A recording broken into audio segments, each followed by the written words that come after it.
Now this is the part that I tried to film underwater. Uh, it's not the best, but that's still we did it. We got a cheese can and we turned it into a underwater housing. Now the most interesting thing here is those little fishes, which they are clown fish, they're called, I think, and they live in the anemone, the sea anemone. The sea anemone is a poisonous creature that poisons all other fish except these little ones that live in there. The sea anemone protects them, and they feed at that plant. It's not a plant, as I said. It's a creature. It's an animal. It's a living thing. And it was fascinating to see all these little fish used to protect the sea anemone and used to come up and bite the flipper away, sort of trying to frighten us. They are not big then, about 7 or 8 centimeters, those fishes. As I said, one thing we forgot about this underwater housing was buoyancy. That's why I had to keep pushing the housing down the water, because it was very hard to keep it submerged. Finally, we've done it. And after now, there is a description of the housing. It's a cheese can, as you can see. There is a medical glove on one side and the glass on the other side, and plenty of wax. And once we had the camera inside, we used to put our hand in the glove and hold the camera and push the buttons. Simple as that. But as I said, we forgot about the buoyancy. Now this today, it was a bit rough. The seas were a bit rough, and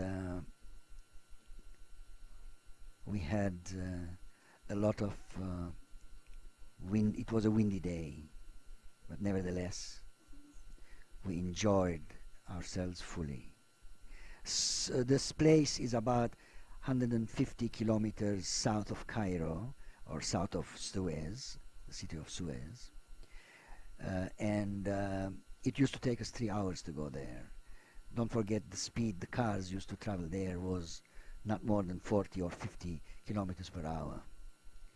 Here I'm saying I'm marveling at this beautiful place, the sky, the trees, the sea, and everything. Now we're going to gather our things and go up to Cairo. This car is an Opel Capitan 1945 model or something like that, after World War II. This is on the way back. As you can see, the sea is on the right hand side, and we are on our way back to Cairo. We don't have to go to Suez, because we turn left before the Suez, the city of Suez. There is not a cloud in the sky. As I said, blue skies and turquoise color water. The happiest moments, one of the happiest moments in my life.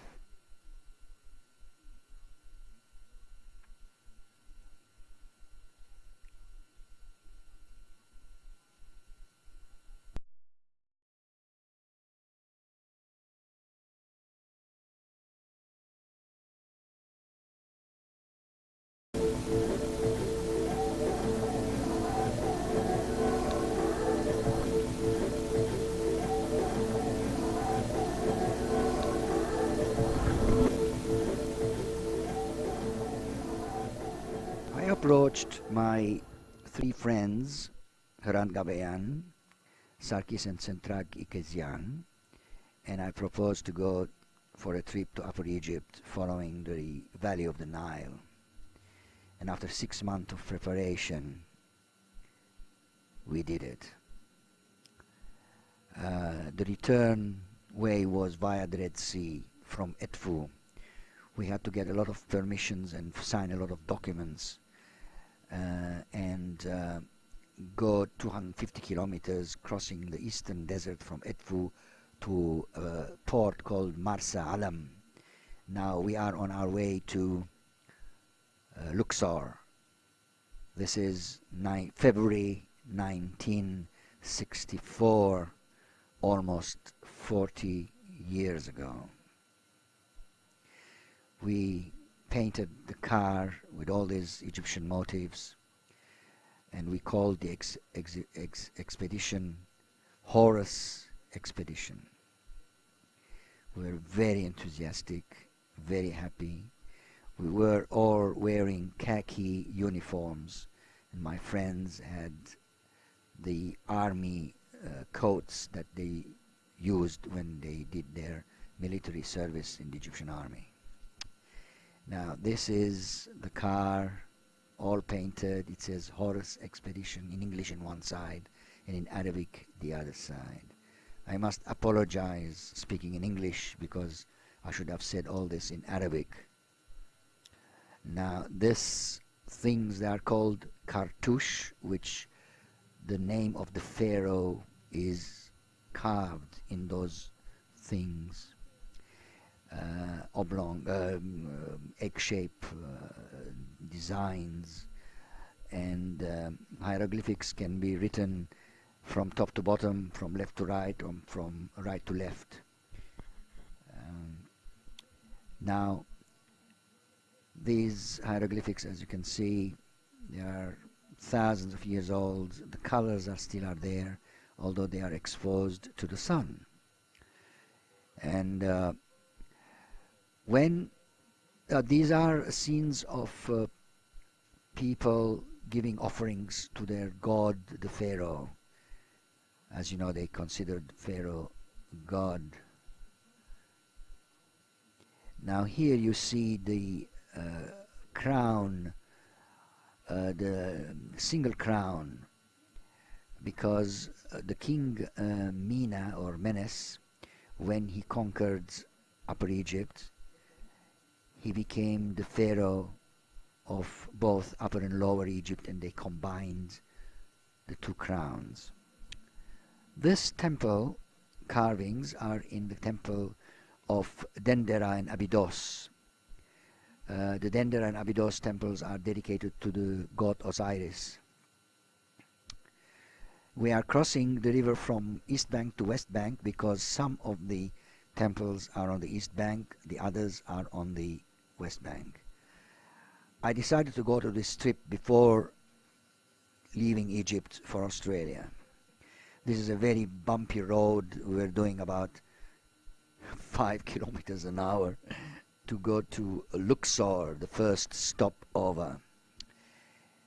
When we entered Luxor, we were sitting on the mud guards from the outside of the car, and the policemen just froze when they saw us crossing the square and the intersection, with all three of us sitting on the mud guard and the bumper bars, and the other one was driving.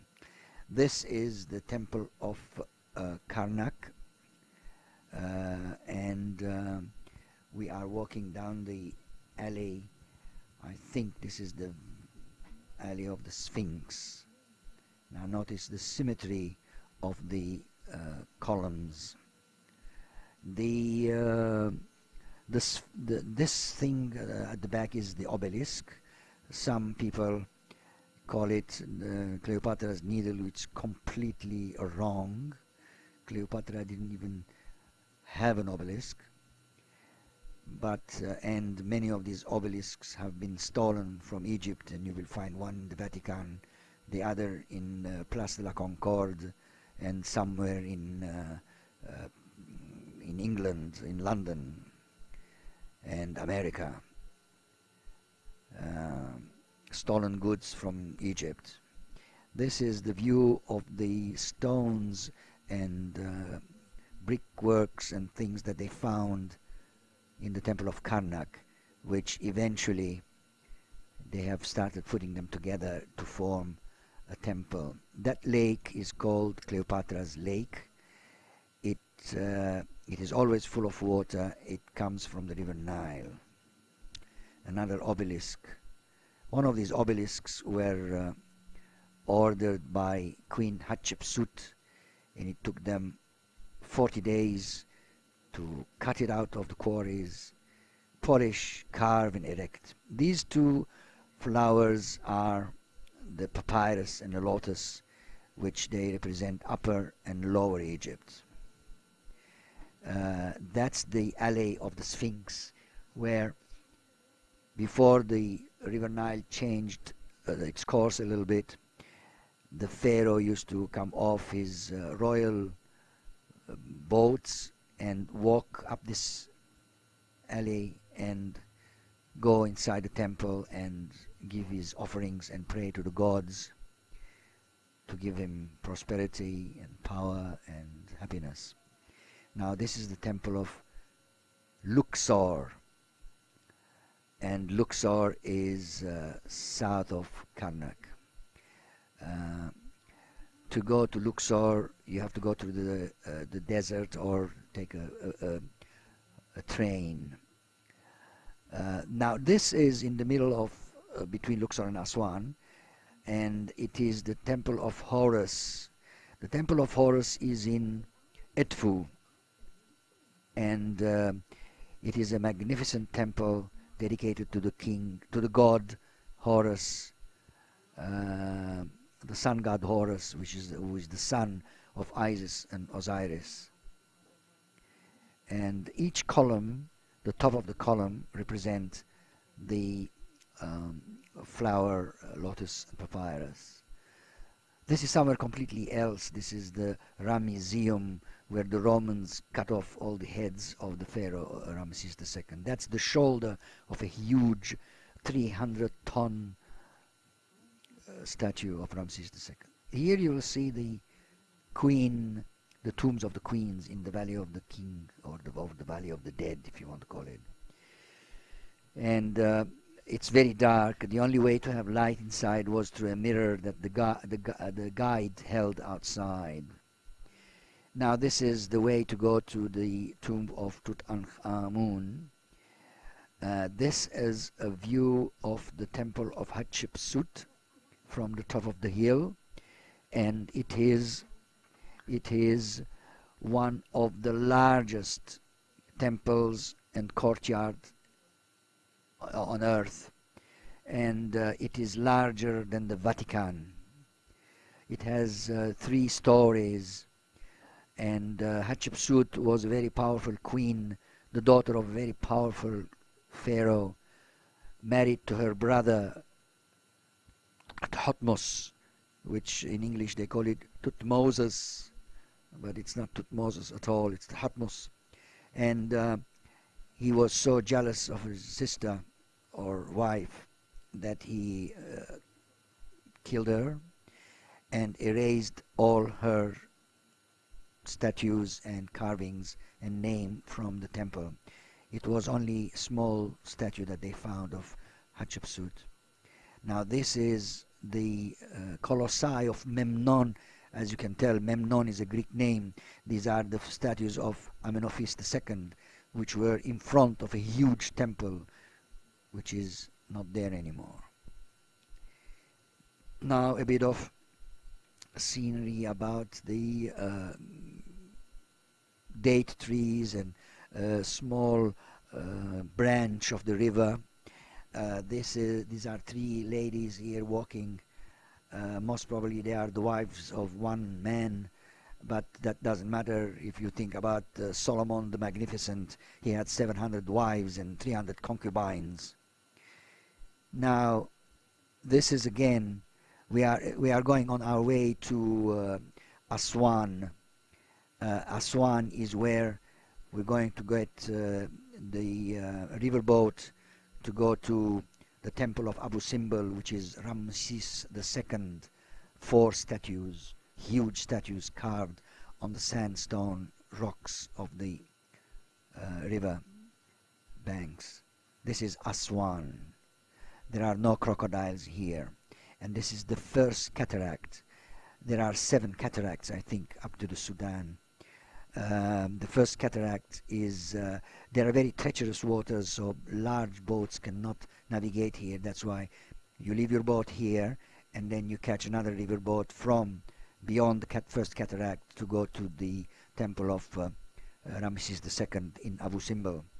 That temple you will see now is in its original place in 1964 February, and the dam, the great dam of the Upper Egypt, Aswan Dam, was being built, the first stage, and the waters were already filling this artificial lake south of the Aswan, which endangered the temple of Ramesses II in Abu Simbel. And eventually, thanks to the Italian know-how and technology, they cut this temple in small pieces and lift it on top of that hill that you will see very soon. This is Kitchener's Island, a botanical garden that Lord Kitchener of the Sudan planted, the one whose head was cut off. English again. And this is, unfortunately, it's a bit underexposed, my fault. That is a felucca. It's a river small boat, flat bottom, very ancient style, maybe 4,000 years old style. Flat bottom because the river Nile in these areas is not very deep. Now this little boy is swimming in the waters. There are no crocodiles here. This is somewhere here. There is the Nilometer, the meter that tells the Egyptian pharaoh the condition of the floods. This is about 4,000-year-old Nilometer with steps, and they used to monitor that to warn the farmers of the rising waters of the river Nile, thanks to the rains of Ethiopia. Now that temple has been already dismantled and reassembled on the top of this hill by the some government. Now